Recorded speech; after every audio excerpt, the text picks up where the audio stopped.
What's going on? This is your man John Fortune, your host of the Frustrated Fan Sports Show, and I'm bringing you guys a new segment to the show, which I call the Frustrated Fan Sports Rundown, where we talk about all things sports or all topic sports, and it will include a lot of Washington area sports. So topic number one, the Caps blow it against the St. Louis Blues. They go down 3-0. In a game where it seems like the Caps weren't motivated to play at all. And to me, it seems like when it comes to the Caps, we're starting to see a team that is losing their identity. Spencer Carberry, the coach, sat up there and he's adjusted the lineups and everything like that, and you can see that there's no chemistry with these new lineups, and because of that, they look like a team that was out of sync, out of touch, and just out of it. And with them they were initially 1 point out of the wild card. Now you're talking about they needed these 2 points to get into the wild card. Now you're talking about they might be falling further and further down, especially with the adjustment of these lineups. So to be honest, I don't see it going too well. Ovechkin is not getting enough shots on goal. It's not necessarily his fault, but again, we still see that the Caps are letting other teams play in their zone, and their goalies are just giving up shots. And it's so odd because they were actually one of the better teams when it came to the penalty kill minutes, and they were sitting there not killing the penalty. I think they lost 2 penalty kills. I think they lost both of those. But again, the Caps lose 3-0 to the St. Louis Blues. So we'll see what happens. We'll see if Spencer Carberry keeps playing on with these lineups, because at this point right now, the Caps seem to be dwindling further and further down to the point at where they may not be making the playoffs. So we'll see what happens there. And again, I think that the Caps need a superstar center to really man these lines, because with Nicholas Backstrom out, they haven't found anybody to replace him well enough or good enough to make a lot of things happen. So again, like I said, Caps lose 3-0 to the St. Louis Blues. Next is the Washington Wizards. 3 games since the Marcus Bagley trade. Marcus Bagley III has been playing very well. Fantastic pickup by the front office with this move. He has been playing very, very well, but Washington has lost all 3 games since the trade. They lost to the Knicks, they lost to the San Antonio Spurs, and they lose tonight to the Denver Nuggets, which again is quite shocking, because this particular game I will put on Wes Unseld Jr., because to me, I feel that he should have played Marcus Bagley III and Daniel Gafford together to combat Jokic, but he didn't do that, and for some reason I don't understand why he didn't do that, but he just didn't do it, and they go down in a bad way. The funny thing about this is that, you know, it's so hilarious at how all the talk is about NBA players now are bigger, faster, stronger, smarter, and all this type of stuff. But yet somebody like Jokic, who has probably the 1980s, 1990s version of basketball game, he's somehow the MVP. He's somehow dominating the league.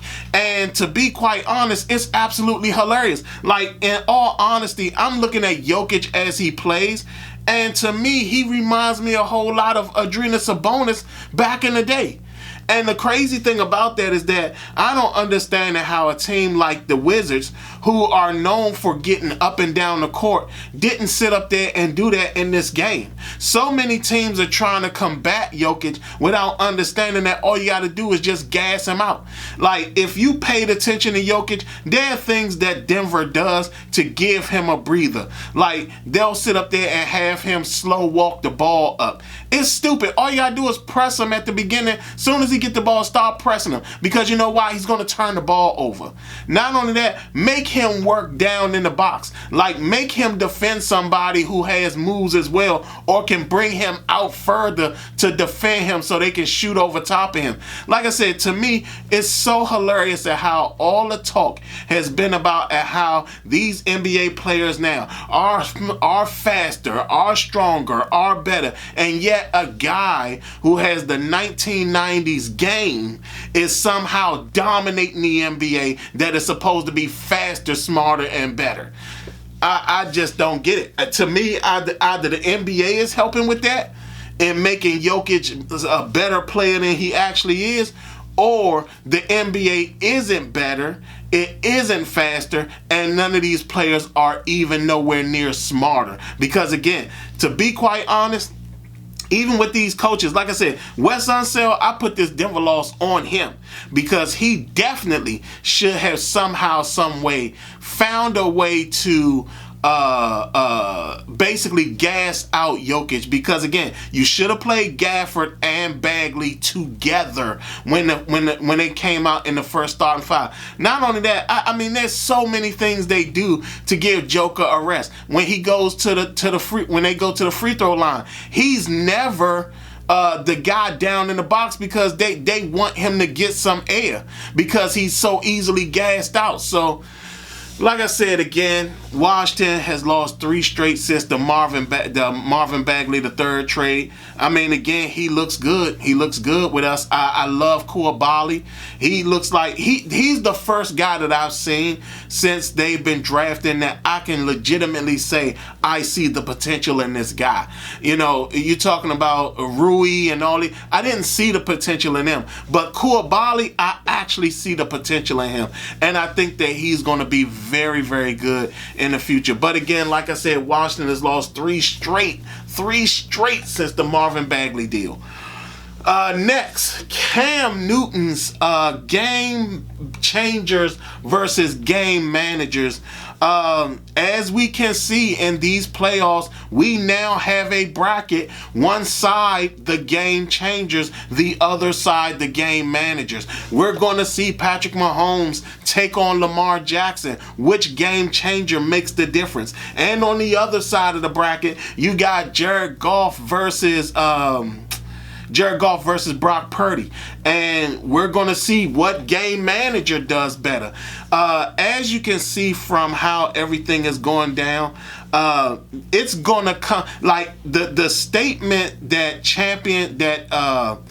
that defenses win championships. This particular season is going to dwindle down to that. Because again, like I said, on the AFC side, you have the game changers at quarterback.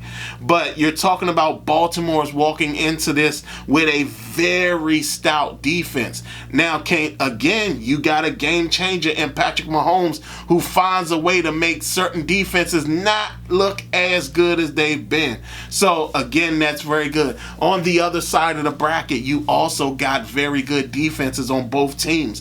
The 49ers are solid defense. Even though they're giving up a lot of chunk plays, they can't do that against a team like Detroit, especially with their receiving core. Not only that, again, the same thing applies to the Detroit Lions. You can't give up a lot of big plays. Deebo Samuel may not be available by the time this game comes around. But again, you're talking about if you don't find a way to stop Christian McCaffrey, this is going to be something big. And this is even bigger for the city of Detroit because Detroit hasn't gotten this far. And I don't think they've ever gotten this far from, if I can remember all the time that I've been looking at, I don't think Detroit has ever gotten this far or this close to a Super Bowl in the history of the franchise. So the fact that they're actually this deep into the playoffs and they're actually on the cusp of possibly making it to the Super Bowl, that is something amazing. And like I said, Cam Newton said it,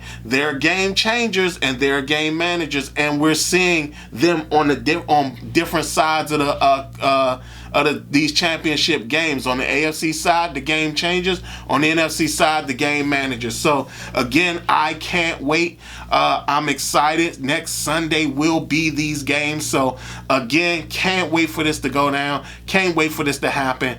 Man, this has been one hell of a ride. Last but not least, we're talking about, we saw some of the best we saw some of the best and some of the worst playoff football we could imagine over this weekend. We saw two young guys go down.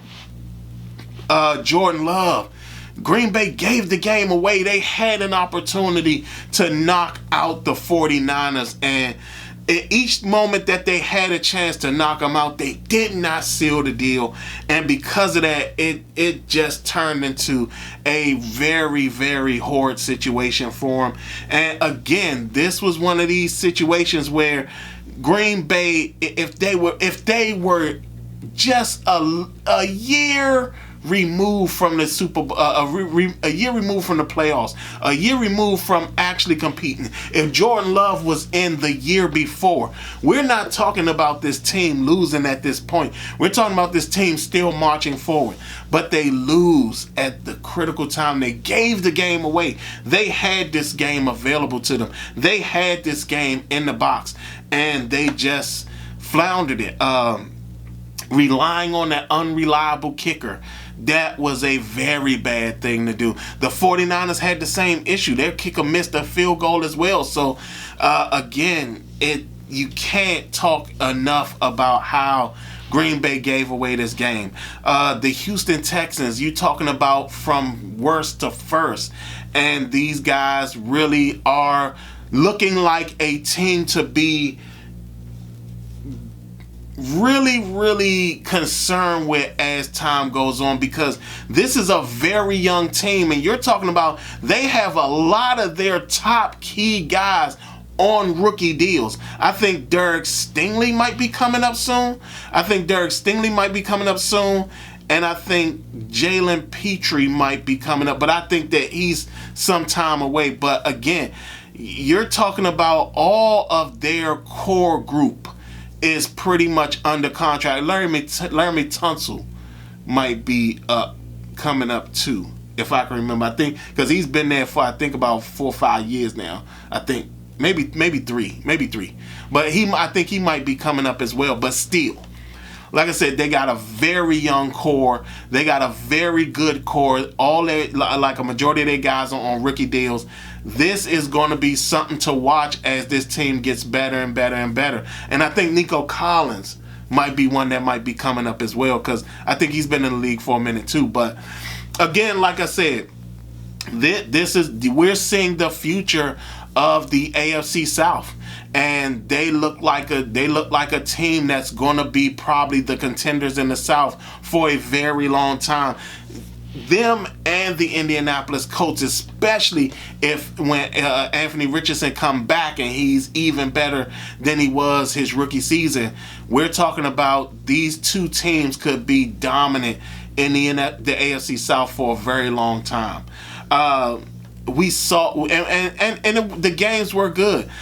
We saw the Chiefs basically go out there and beat the Bills by a field goal. Fantastic game. They did a very fantastic job. We didn't think that the Bills were going to win, but they did in fact win. And I'm sorry, we didn't think that the Chiefs would win, but they went out there and they actually beat the Bills, beat them by a field goal. And you're talking about, again, this has probably been the one playoff season where we've seen more kickers lose games than we've seen in a while, or almost lose games than we've seen in a while. And the kickers have not been reliable in these playoffs. I mean, you're talking about there have been some guys who've been having very key misses.